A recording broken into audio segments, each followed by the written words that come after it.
Welcome back. Thanks for coming to check out part 2 of the videos about rebuilding the half nuts for my Logan 10-inch lathe. In this video we'll finish up the half nuts and then test them out. Right now we're over at the bench and all I've done so far is remove the small screw from the back of the half nuts.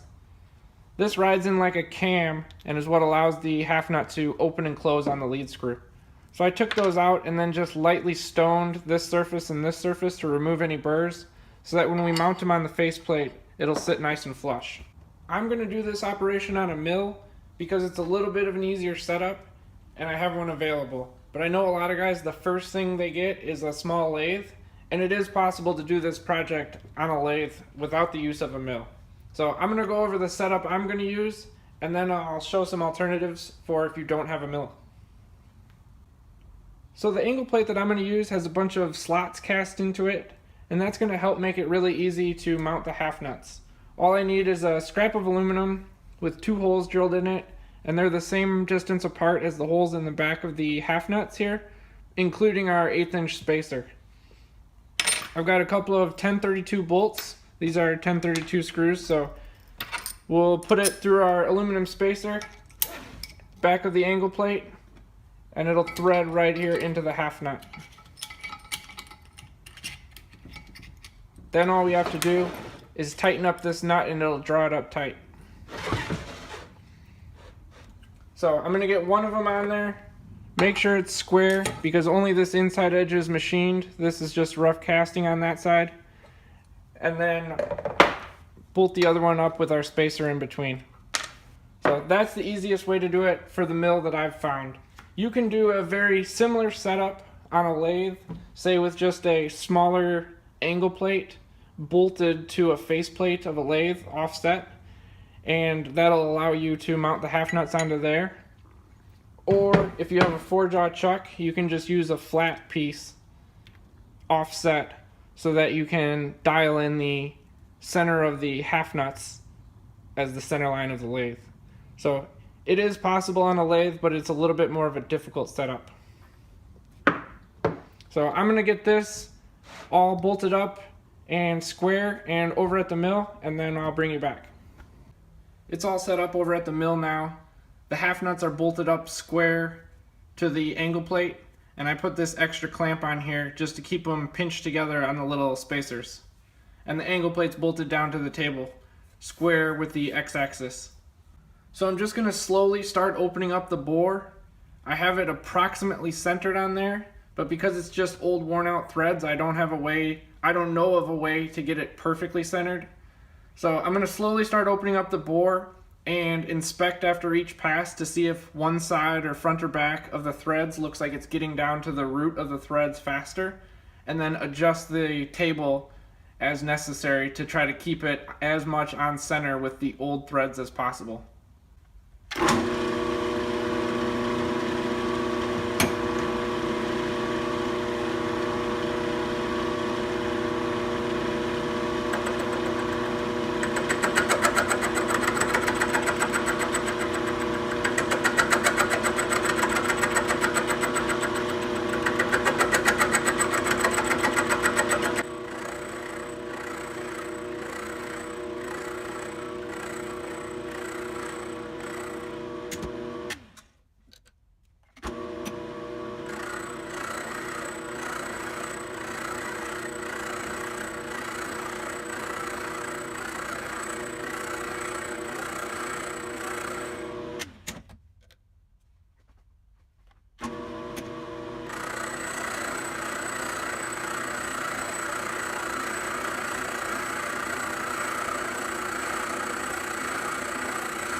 So it looks like after that pass, we're down to the bottom of the threads about all the way around.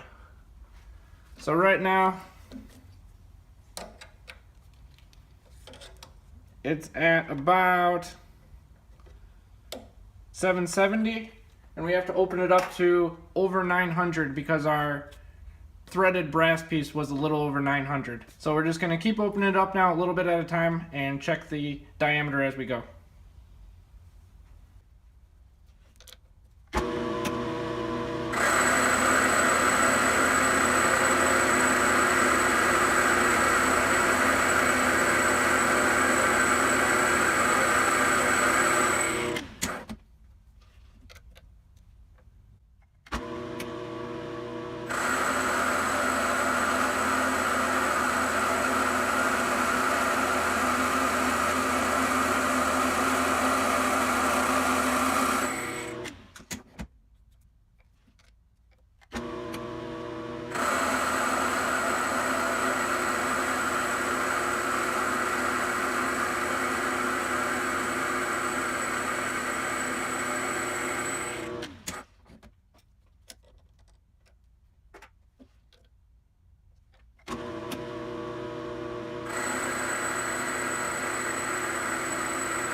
We're up to what should be our last pass.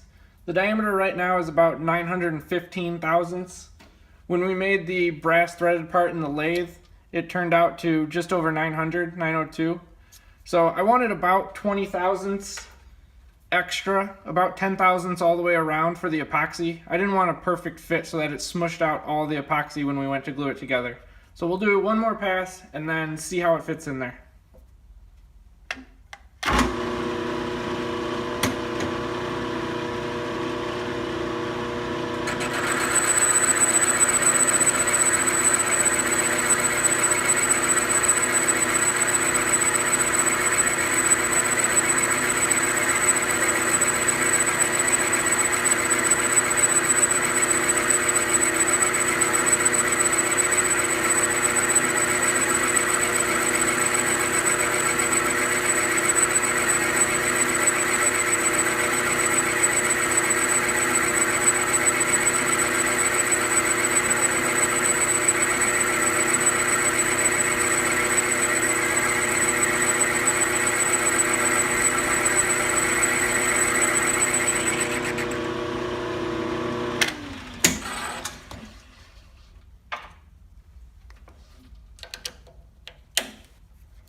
Perfect, so it drops right down in there, but there is a little bit of slop, and we want that so that there's a little bit of epoxy left in there when we glue it together. So we'll pull it out of here and go back to the bench. So those turned out well. You'll see that we did break through into the screw hole here from behind. Not an issue. If anything, it'll give the epoxy a little bit extra to hold on to, and we can always re-tap this out if we have to, but I don't think it'll go in that far. So you hopefully can see that I can wiggle this and there's a little bit of slop, and that's what we wanted, so that when we glue it together it doesn't squeeze all of the epoxy out. So 2 steps before we do epoxy them. First I'm going to take a small cutoff wheel and carve like just an X pattern into here. Again, just to give something for the epoxy to grab onto. And then we'll go over to the lathe and show how to orientate this so that it's in the right spot before we glue it in place. So I'm gonna cut these grooves and then go over to the lathe. We're back over at the lathe. Here's a quick shot of what I did to the half nuts. I just put an X pattern in there with a cutoff wheel. It's not that deep. I didn't want to go that deep into the cast iron here, but just something for an edge for the epoxy to grab. You can buy replacements of these from Logan. Logan still sells parts, but these two cast iron half nuts are about 150 bucks. So that's why I went with the rebuild route. And I should say that I don't know that brass is the best choice for this. It might wear a lot faster. Obviously Logan used cast iron. Maybe a bronze would be better, but the brass is what I had laying around. So I've got the tailstock off and the end support of the lead screw taken off, and I'm gonna just slide the carriage down so that I can take these half nuts out.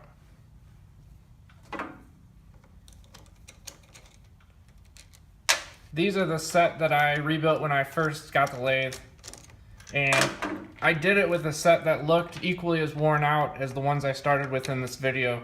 So they don't need to be in perfect shape to rebuild these. They just have to be good enough to get enough passes on so that you can cut your threads.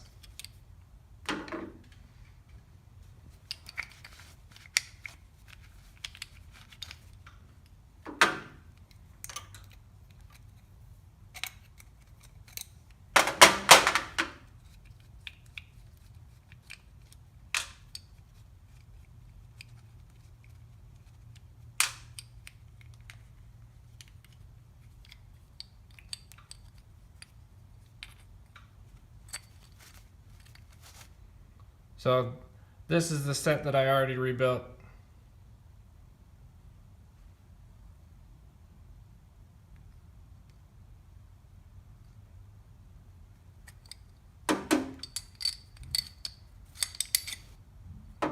And what we wanted was this thing so that we can put our new milled out half nuts in there and get them lined up with our bushing.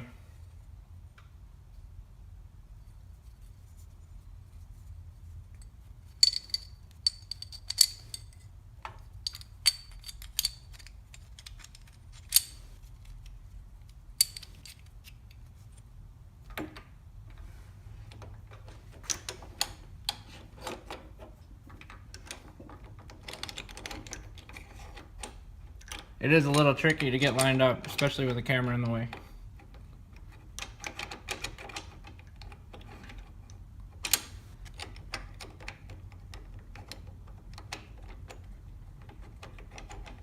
Let me get this lined up and I'll bring you back.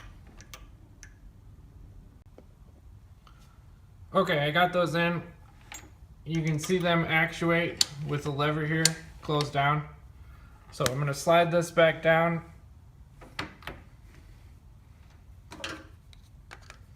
Move our thread dial out of the way and thread our bushing on.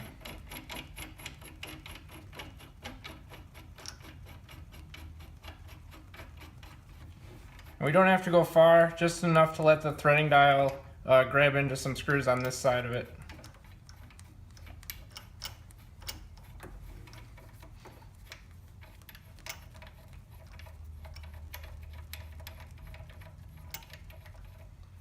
So what we want to do is close down our half nuts, bring the carriage this way until it bumps up to the shoulder that we made on our half nuts, and then engage the threading dial.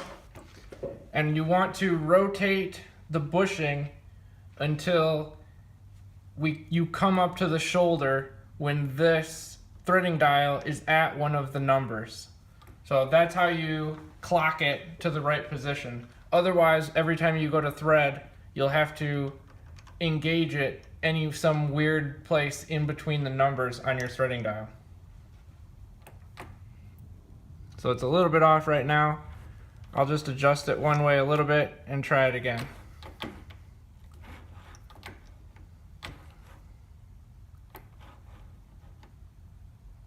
And that's pretty good. So I'm just going to make a Sharpie mark in there on the very top of the bushing and of that upper half nut. So that's how we'll know where to epoxy them together. Once I had the Sharpie marks on there, I went ahead and center punched both of the parts where the Sharpie was so that I could clean these off with some brake cleaner, get all the oil and grease off of them before I glue them together. So I just got some 2-part epoxy, nothing fancy, and I'm going to spread some on all the surfaces and then glue them together and let them sit here like this and dry. Probably put the little spacers in just a little bit at the bottom here just to keep them separated. So that's the plan. We'll do that and then let it dry overnight.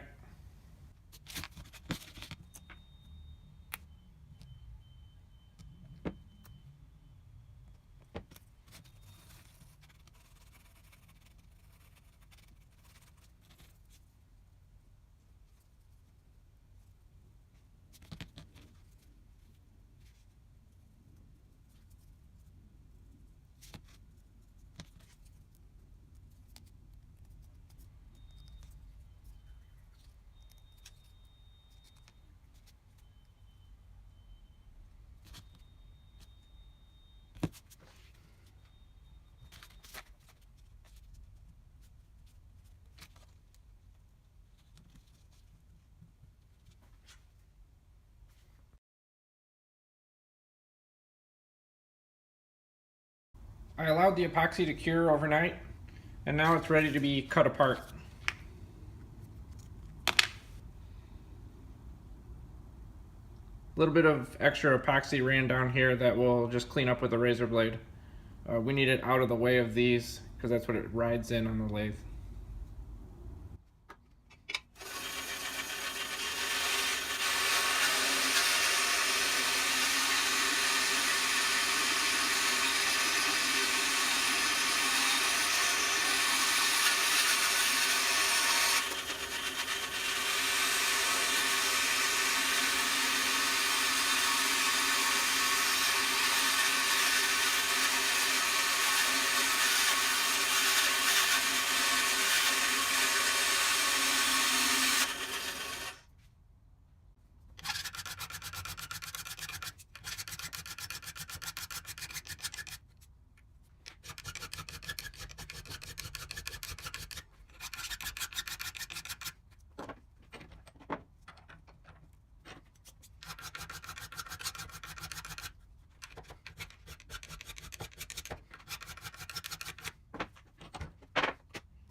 The only thing left to do is to install them on the lathe and see how they work.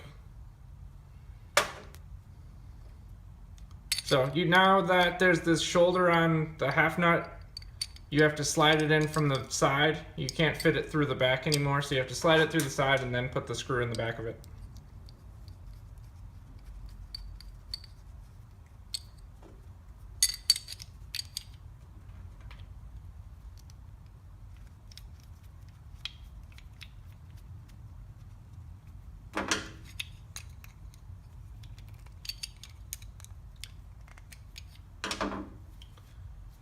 So let me get them installed back there and I'll bring you right back. So now we can turn on the lathe and test them out. I do want to note that when you install them, you want the shoulder on the right side, the tailstock end of the half nut.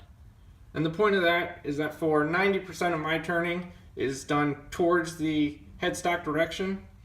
And so the lead screw will be pushing on all of these threads and pushing this brass sleeve into the cast iron.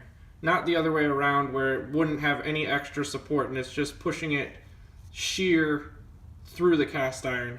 So the point of that is just extra support for the majority of your turning, which is done with where the lead screw will be pushing these two parts together.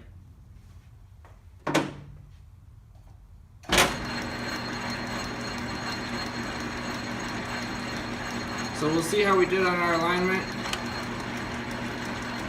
Pretty well, the lines line up nicely.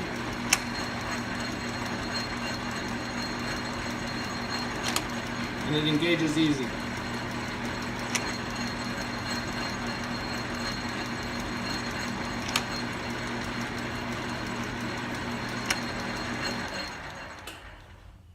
Thanks for following along through the various steps of this process. Thanks for watching the video, and be sure to subscribe for more shop projects coming soon.